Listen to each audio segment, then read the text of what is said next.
নমস্কার বন্ধুরা, Bhadreswar study centre চ্যানেলে তোমাদের স্বাগতম। ভারতীয় রেলে ইন্টার্নশিপ, ভারতীয় রেলের ইন্টার্নশিপের জন্য যারা যারা অ্যাপ্লাই করেছিলে তারা কিভাবে তারা সিলেক্টেড হয়েছো নাকি সেটা কিভাবে জানবে, বা সিলেক্টেড প্রার্থীদের তালিকা কিভাবে তোমরা চেক করবে, সেই ব্যাপারটা তোমাদের এই ভিডিওর মাধ্যমে বলবো। এবং দ্বিতীয় প্রশ্ন যেটি ছিল, তোমরা অনেকেই বলছো যে 4 নভেম্বর যে স্যার ডিভি হবে, সেই ডিভির জন্য কি কি ডকুমেন্টস লাগবে সেগুলোর ব্যাপারে ডিটেলসে বলুন, সেটাও তোমাদের বলবো। তৃতীয় যে প্রশ্নটি, এটাও কিন্তু ম্যাক্সিমাম কমেন্টে এসছে, সেটা হচ্ছে পরবর্তী ট্রেনিংয়ের বিজ্ঞপ্তি কবে প্রকাশিত হবে, তো সেটাও তোমরা জানতে পারবে। তার আগে তোমাদের কোয়ালিফিকেশনের ব্যাপারটা বলে দিই। এখানে কিন্তু যে কোয়ালিফিকেশন সেটা হচ্ছে শুধুমাত্র মাধ্যমিক পাস, কোনো আইটিআই যোগ্যতার প্রয়োজন লাগে না। এখানে তোমাদের বয়স হচ্ছে 18 থেকে 35 বছর। তো চলো ভিডিওটা এবার শুরু করছি। সম্পূর্ণ বিস্তারিত তথ্য, একদম স্টেপ বাই স্টেপ প্রত্যেকটি তথ্য তোমাদের কাছে তুলে ধরবো এই ভিডিওর মাধ্যমে। ভিডিওটাকে কন্টিনিউ দেখো, কারণ তোমরা জানো ভদ্রেশ্বর স্টাডি সেন্টার মানেই কিন্তু নতুন কোনো আপডেট, নতুন কোনো গুরুত্বপূর্ণ ইনফরমেশন। তো চলো ভিডিওটা শুরু করছি। তোমরা দেখো, তোমরা যারা যারা এই মেলটা যারা যারা পেয়েছো তারা অবশ্যই কিন্তু কমেন্টে জানাবে, ঠিক আছে? তো এই মেলটায় কি কি বলা হয়েছে আমি সম্পূর্ণ ব্যাপারটা তোমাদের কাছে বলছি। দেখতেই পাচ্ছ যে regarding date of physical verification, অর্থাৎ তোমাদের ডিভির জন্য যে ডেটটা, এই ডেটের ক্ষেত্রে কিছু পরিবর্তন হয়েছে, কারণ তারাই ভুল করেছে। তো কি ব্যাপারটা বলা হয়েছে দেখো, এটা আমাকে একটা স্টুডেন্ট আমাকে পাঠিয়েছে, তো আমি সেটাই তোমাদের কাছে বলছি। দেখো, the date mention in the confirmation mail sent 23 October 2024 mail এসছে তার কাছে। এবার সেখানে বলছে যে স্কিল ডেভেলপমেন্ট ট্রেনিং টিটিসি ইলেকট্রিক্যালে সে অ্যাপ্লাই করেছিল, নভেম্বর 2024 তার ট্রেনিং শুরু হবে, এবং 4 November 2024 in place of 4 October 2024 which was mention by mistake. এটা কিন্তু মিস্টেক করে তারা কি করেছে, তোমাদের 4 অক্টোবর 2024 বলে একটা মেল পাঠিয়ে দিয়েছিল, ঠিক আছে? যে ডেটটা তো কখনোই হতে পারে না, এটা সম্ভবই নয়, কারণ তোমাদের আবেদনের লাস্ট ডেট কত ছিল? 21 অক্টোবর। 21 অক্টোবর যদি কোনো আবেদন চলে, 4 অক্টোবরে কি করে ডিভির ডেট হতে পারে? তো এটা তো সম্পূর্ণ ভুল। তার জন্য সংশোধন করে তারা কিন্তু তাদের ভুলটা সংশোধন করার জন্য এই একটা মেল কিন্তু তারা রিপিট করে আবার পাঠিয়েছে। তো এই মেলেতেই তারা আবার বলেছে যে 4 নভেম্বর, 4 অক্টোবর নয়, 4 নভেম্বরে কিন্তু তোমাদের ডিবি হবে, ঠিক আছে? তো এই মেলটা কারা কারা পেয়েছো তারা অবশ্যই কিন্তু কমেন্টে জানাবে। আচ্ছা, আমরা এবার দেখে নেব যে যারা যারা মেলটা পাওনি, বা তোমরা কিভাবে তোমরা জানতে পারবে যে তোমরা সিলেক্টেড হয়েছো কি হওনি, সেই ব্যাপারটা তোমাদের কাছে ক্লিয়ার করব। তার জন্য অফিসিয়াল ওয়েবসাইটে চলে যাব। তো দেখতে পাচ্ছ আমি একদম অফিসিয়াল ওয়েবসাইটে চলে এসেছি। তো এখানে তোমরা দেখো, তোমরা যখন সার্চ করবে গুগলে রেল কৌশল বিকাশ যোজনা 2024 বলে সার্চ করবে, এখানে প্রথম যে অপশানটা তোমরা পাবে সেটাতে ক্লিক করবে। ক্লিক করার পরে আমি একদম পুরো মেন যে ওয়েবসাইটে ভিজিট করে গেলাম। এবার দেখো, এখানে তোমাদের কি করতে হবে, অ্যাপ্লিকেশন স্ট্যাটাস বলে একটা জায়গা পাবে, ঠিক আছে? এই অ্যাপ্লিকেশন স্ট্যাটাসে তোমাকে ক্লিক করতে হবে। ক্লিক করার পরে এখানে তুমি আবেদন করার সময় যে মেল আইডিটা ইনপুট করেছিলে সেই মেল আইডিটা তোমাকে বসাতে হবে, আর পাসওয়ার্ড বসাতে হবে। এবার তুমি যদি বলো যে স্যার আমি তো পাসওয়ার্ড ভুলে গেছি, আমি কি করব? তো তুমি যদি পাসওয়ার্ড ভুলে গিয়ে থাকো কোনো অসুবিধা নেই, তার জন্য তোমাকে এই ফরগট পাসওয়ার্ডে গিয়ে ক্লিক করতে হবে। এখানে দেখো তোমাকে বলছে enter your registered mail address. তো অর্থাৎ তোমাকে এখানে তোমার মেল আইডিটা যেটা আবেদন করার সময় যে বসিয়েছিলে সেই মেল আইডিটা এখানে বসাতে হবে, আর এখানে যে একটা ক্যাপচা কোড দেখতে পাচ্ছ এই ক্যাপচা কোডটা তোমাকে বসিয়ে দিতে হবে, সাবমিট করতে হবে। তোমার মেল আইডিতে একটা ওটিপি আসবে, সেই ওটিপিটা যখন তুমি বসাবে তখন কিন্তু তুমি আবার নতুন করে কিন্তু পাসওয়ার্ড ক্রিয়েট করতে পারবে। বোঝা গেল? অর্থাৎ পাসওয়ার্ড যদি ভুলে যাও কোনো অসুবিধা নেই, এইভাবে তুমি পাসওয়ার্ডটা তুমি আবার রিজেনারেট করে নিতে পারবে। আচ্ছা, এবার দেখো, এবার কিভাবে তুমি স্ট্যাটাসটা চেক করবে সেটা তোমাদের দেখাচ্ছি। স্ট্যাটাস চেক করার জন্য অবশ্যই তোমাকে এখানে মেল আইডি আর পাসওয়ার্ড বসাতে হবে। তো আমি মেল আইডি আর পাসওয়ার্ডটা বসিয়ে নিচ্ছি। এবার আমি লগ ইন অপশানে ক্লিক করব। তো লগ ইন অপশানে ক্লিক করার পরে যার নামে এই ফর্মটা ফিল আপ করা হয়েছে, তো আমি এটা একটা ফলসভাবে আমি ফর্মটা ফিল আপ করেছিলাম, ঠিক আছে, জাস্ট তোমাদের বোঝানোর জন্য। তো এরকম একটা নাম দিয়ে, তো এখানে তুমি যখনই ক্লিক করবে তুমি এখানে কিন্তু স্ট্যাটাসটা তুমি চেক করতে পারবে। তো এখানে তোমাদের স্ট্যাটাস চেক করার জন্য এখানে অ্যাপ্লিকেশন স্ট্যাটাসে গিয়ে ক্লিক করব। দেখো, ক্লিক করার পরে এখানে তোমরা দেখতে পাচ্ছ যে এই যে আবেদনটা করা হয়েছিল, দুটো আবেদন পরপর দেখতে পাবে। আমি দুবার অ্যাপ্লাই করেছিলাম। তো এখানে আমি এটাকে অ্যাপ্লিকেশন উইথড্র করে দিয়েছি। কেন উইথড্র করে দিয়েছি? কারণ দেখো এটা তো আমি ফলসভাবে আবেদন করছি, তো ফলসভাবে আমি যদি সঠিকভাবে যদি আবেদন করি তাহলে তো ঠিক আছে, কিন্তু ফলসভাবে আবেদন করে সেই জায়গাটা কিন্তু একটা সিট বুক হয়ে যেতে পারে। তো এটা তো যারা ন্যায্য, যারা ক্যান্ডিডেট, যারা কারেক্টভাবে যারা আবেদনটা করছে, আমি তো ফলসভাবে তোমাদের বোঝানোর জন্য আবেদনটা করছি, তো আমার তো একটা সিট বুক করে কোনো লাভ নেই, ঠিক না? এর থেকে যারা যোগ্য ক্যান্ডিডেট তারা যদি সেই জায়গাটা চান্স পাবে, তার জন্য আমি কি করেছি, আবেদন করার পরে সেটাকে উইথড্র করে নিয়েছি। ঠিক আছে? তো তোমাদের অ্যাপ্লিকেশন স্ট্যাটাসের জায়গাটা কি দেখাবে, যারা যারা সিলেক্টেড হবে তাদের এখানে সিলেক্টেড বলে লেখাটা আসবে, আর যারা যারা ওয়েটিংয়ে চলে যাবে তাদের ওয়েটিং বলে, ক্যান্ডিডেট বলে এরকম একটা দেখাবে। ঠিক আছে?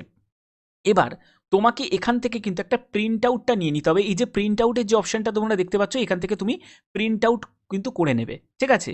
যদি তুমি সিলেক্টেড হয়ে যাও তাহলে তোমাকে প্রিন্ট আউটটা তোমাকে করে রাখতে হবে, আর যদি তুমি ওয়েটিং লিস্টেও থাকো তবুও তুমি প্রিন্ট আউটটা রেখে দেবে, কারণ এই প্রিন্ট আউটটা কিন্তু তোমাদের ডিভির সময় প্রয়োজন। তো বোঝা গেল যে এইগুলো কিন্তু তোমাদের লাগবে। ঠিক আছে?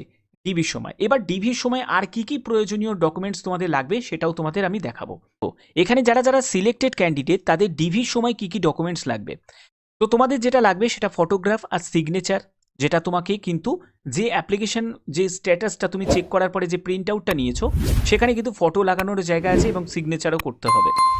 তারপরে তোমাদের মার্কশিট, মাধ্যমিকের মার্কশিট সেটা লাগবে, মাধ্যমিকের সার্টিফিকেট সেটা লাগবে। এরপরে হচ্ছে ফটো আইডেন্টি প্রুফ, যেখানে তোমাদের আধার কার্ড, ব্যাংক পাসবুক, তারপরে হচ্ছে রেশন কার্ড, প্যান কার্ড। ঠিক আছে? Any one. তবে যদি এগুলো সবকটাই তোমার থাকে তাহলে সবকটাই তুমি নিয়ে যেতে পারো, অসুবিধা কিছু নেই। ঠিক আছে? একটা কথা মনে রাখবে, এর কিন্তু জেরক্স কপিও তোমরা সঙ্গে ক্যারি করবে এবং অরিজিনালও তোমরা রাখবে।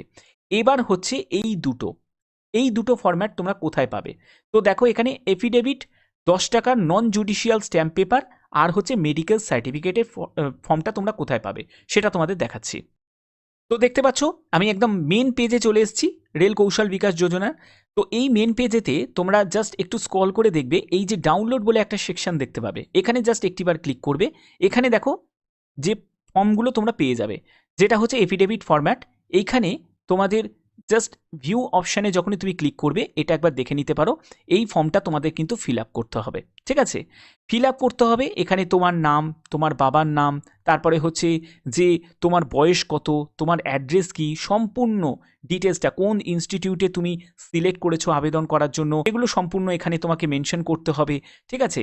এগুলো সম্পূর্ণ তোমাকে ফিল আপ করে তারপরে কিন্তু তোমাকে এটা সঙ্গে নিয়ে যেতে হবে, এই 10 টাকার নন জুডিশিয়াল স্ট্যাম্প পেপারটা। ঠিক আছে? এবার এবার এটা তোমার একটা হলো। এর দ্বিতীয় যেটা সেটা হচ্ছে এটা মেডিকেল সার্টিফিকেট প্রোফর্মা। তো এইটাও কিন্তু তোমাদের ফিল আপ করতে হবে। এখানে কিন্তু তোমার নাম হবে, তারপরে তোমার বাবার নাম হবে, তারপরে হচ্ছে তোমার বয়স কত, তোমার সম্পূর্ণ ঠিকানা পিনকোড পর্যন্ত। ঠিক আছে? কোন ট্রেডে তুমি আবেদন করেছো ইলেকট্রিক্যালে সেটা তোমাকে এখানে সিলেক্ট করতে হবে, যে ট্রেডে তুমি আবেদন করেছো সেই ট্রেডটার নাম কিন্তু এখানে দিতে হবে। ঠিক আছে? এরপরে তোমাদের এই জায়গাটা সম্পূর্ণ মেডিকেল যে ডক্টর সেই কিন্তু এই ব্যাপারটা কিন্তু তোমাকে সই ঠই করে দেবে। ঠিক আছে? ডেট হবে, তারপর সে স্ট্যাম্প মেরে দেবে। এগুলো করার পরে তোমাকে কিন্তু এটাও কিন্তু তোমাদের অরিজিনাল কিন্তু নিয়ে যেতে হবে। এটা কিন্তু কোনো রকম জেরক্স কপি না, অরিজিনাল নিয়ে যেতে হবে। যেই দুটো দেখালাম সবই কিন্তু অরিজিনালগুলো তোমাকে ক্যারি করতে হবে। অনেকেই জানতে চাইছো যে যে স্যার পরবর্তী নেক্সট ট্রেনিং কবে থেকে শুরু হবে সেটা কীভাবে আমরা জানবো? তার জন্য এখানে জাস্ট তুমি সিম্পলি ইনস্টিটিউটে গিয়ে ক্লিক করলে, ক্লিক করার পরে তোমাদের দেখো একটু স্ক্রল করে প্রত্যেকটা তোমরা একবার যে ট্রেনিং যে সেন্টারগুলো আছে সেগুলোতে তোমাদের এই যে শিডিউল বলে অপশানটা তোমরা যেটা পাবে না, এখানে গিয়ে একবার চেক করতে হবে। শিডিউলে তোমরা দেখবে, যেমন দেখো এটা হচ্ছে 8ই এপ্রিল 2024 পর্যন্ত এর মানে এদের লাস্ট ট্রেনিং হয়েছে, তারপরে কিন্তু এই মাসগুলো কিন্তু ফাঁকা।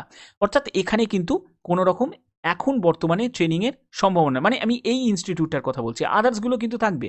দেখো আমি আরও চেক করব। তো আমি 5-এ চলে গেলাম একেবারে, সেখানেও আমি দেখছি, তো এখানে দেখতে পাবে। দেখো এখানে দেখো এখানে দেখো 4 নভেম্বর থেকে 26 নভেম্বর পর্যন্ত একটা মানে ট্রেনিং চলবে, যেই ট্রেনিংয়ের জন্য লিস্ট প্রকাশিত হয়েছে। ঠিক আছে? এবার দেখো 4 নভেম্বর থেকে 26 নভেম্বর পর্যন্ত চলছে। তারপরে দেখো আবার 9ই ডিসেম্বর থেকে 30 ডিসেম্বর পর্যন্ত আর একটা ট্রেনিং চলবে। তারপরে আবার 2025 6ই জানুয়ারি 2025 থেকে 27শে জানুয়ারি 2025 পর্যন্ত আবার ট্রেনিং চলবে। ঠিক আছে, অর্থাৎ বুঝতে পারছো যে এরকম করে অনুযায়ী কিন্তু ট্রেনিং কিন্তু হবে। এবার এটা কিন্তু বিভিন্ন ট্রেড ব্যাপারটা হচ্ছে, যখন ওয়েল্ডিংয়ের জন্য দেখো হচ্ছে, ঠিক আছে, ডিসেম্বর মাসে যেমন ওয়েল্ডিংয়ের জন্য কিন্তু ফাঁকা, অর্থাৎ ডিসেম্বর মাসে কিন্তু ওয়েল্ডিংয়ের হবে না। ফিটারের আবার কিন্তু হবে 4 নভেম্বর থেকে 26শে নভেম্বর, আবার কিন্তু ফিটারের জন্যও কিন্তু হবে। ঠিক আছে, তো এগুলো কিন্তু বিভিন্ন কিন্তু তোমাকে শিডিউলগুলোকে চেক করতে হবে, যে শিডিউলে আমাদের পরবর্তী আবার বিজ্ঞপ্তি প্রকাশিত হবে। আর যখন বিজ্ঞপ্তি প্রকাশিত হবে কোনো চিন্তার ব্যাপার নেই, সেই ইনফরমেশন তোমরা আমার চ্যানেলের মাধ্যমে সবার আগে সেটা পেয়ে যাবে। ইলেকট্রিক্যালে যদি দেখি, তোমাদের দেখো ইলেকট্রিক্যালে তোমাদের 4 নভেম্বর থেকে 25শে নভেম্বর যে এই যে লিস্টটা প্রকাশিত হয়েছে, সেই সব ক্যান্ডিডেটরা এটাতে সুযোগ পাবে। পরবর্তী দেখো 4 ডিসেম্বর থেকে 24শে ডিসেম্বর পর্যন্ত, 4 ডিসেম্বর থেকে 24শে ডিসেম্বর পর্যন্ত কিন্তু ইলেকট্রিক্যালের জন্য আবার কিন্তু ট্রেনিং শুরু হবে। ঠিক আছে, অর্থাৎ বুঝতে পারছো এই রকম করে কিন্তু তোমাদের চেক করতে হবে। ঠিক আছে, প্রতিনিয়ত তোমরা চেক করতে পারো, আর একটা টার্গেট তোমরা ফিক্স করে রাখতে পারো যে এইসব জায়গাগুলো যখন হবে তার আগে কিন্তু তোমাদের একটা প্রস্তুতি রাখতে হবে, বা যে ডকুমেন্টসগুলো তোমাদের এখানে প্রয়োজন সেগুলো তোমাদের কিন্তু রেখে দিতে হবে রেডি করে। ঠিক আছে, তো এই হচ্ছে তোমাদের সম্পূর্ণ ব্যাপারটা তোমাদের কাছে ক্লিয়ার করলাম, একদম স্টেপ বাই স্টেপ প্রত্যেকটি তথ্য তোমাদের কাছে সুন্দর করে ব্যাপারটা বুঝিয়ে দিলাম। এরকমই গুরুত্বপূর্ণ তথ্য পাওয়ার জন্য অবশ্যই কিন্তু চ্যানেলটাকে তোমরা সাবস্ক্রাইব করে রাখবে, কারণ ভদ্রেশ্বর স্টাডি সেন্টার এরকমই কিন্তু গুরুত্বপূর্ণ আপডেট তোমাদের প্রতিনিয়ত কিন্তু প্রোভাইড করে থাকে। এরকমই গুরুত্বপূর্ণ আপডেট পাওয়ার জন্য অবশ্যই চ্যানেলটাকে সাবস্ক্রাইব করে রাখবে। তো এখনের মতো এইটুকুই, টাটা।